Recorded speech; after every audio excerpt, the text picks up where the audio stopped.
Oke guys, jadi hari ini Aryo masih di Tembilahan, di rumah yang Aryo kredit itu, yang bayar tiap bulan selama 2 tahun. Jadi guys, di sini kita nak sepil-sepil dulu sebelum Aryo sepil-sepil rumah guys. Kita heran betul guys dengan penonton kan. Ini belum kita kemas lagi karena kita banyak urusan dan banyak kerjaan. Aryo selama di kota ini guys, bukan kita pindah netap di kota. Aryo betul-betul banyak kerjaan di kota ni guys, jualan, buat hal ini, buat hal itu, banyak yang diurus guys.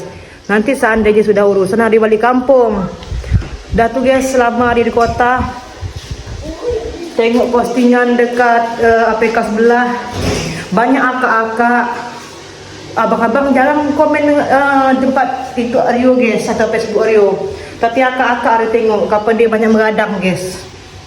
Kata kapan dia kenapa pindah terus, bolak-balik pindah kata dia. Dan tu banyak lagi macam manusia tak puas, dah hari ini. Ada tu pokoknya buka je apa yang sebelah guys, ada yang kata banyak macam kata kata-kata kasar. Manusia yang tak pernah puas, manusia yang pindah-pindah dah dari kampung pindah ke kota, dan banyak macam lagi guys. Aryo guys bolak-balik guys, lagi ada bisa rezeki yang kita dapat masa begini kan belum selesai pembayaran guys. Jadi Aryo bolak-balik kota ke Tembilahan untuk cari duit bayar angsuran ni guys. Pokoknya guys, tolonglah guys ya, selama Aryo tak ganggu Mika, tolonglah kakak yang selalu komen dekat APK sebelah.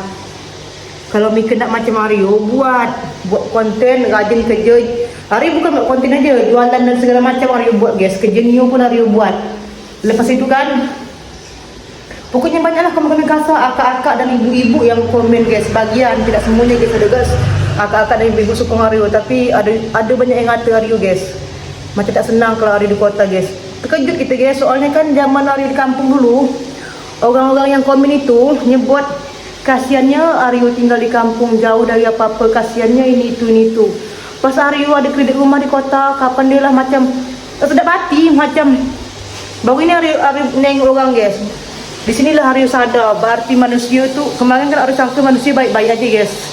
Dan ketika Aryo ada alhamdulillah ada rezeki, ada kontrak kredit rumah di kota, di situ Aryo nampak guys manusia betul-betul akan senang. Sebagian manusia ni tak senang dia tengok Aryo berkembang guys. Soalnya kemarin orang yang komen tu dia nyebut kasihannya Aryo ini itu jalan jauh, ini tak ada rumah, tak ada apa. Sekarang lain pula guys kapan dia guys, macam banyak hujatan yang kasar-kasar guys. Pokoknya guys ya, yang selalu support Aryo terima kasih banyak. Yang pura-pura support, selagi Aryo tak ganggu Mika, stop lagi saya ganggu Aryo, karena Aryo tak ganggu Mika. Okay, Assalamualaikum.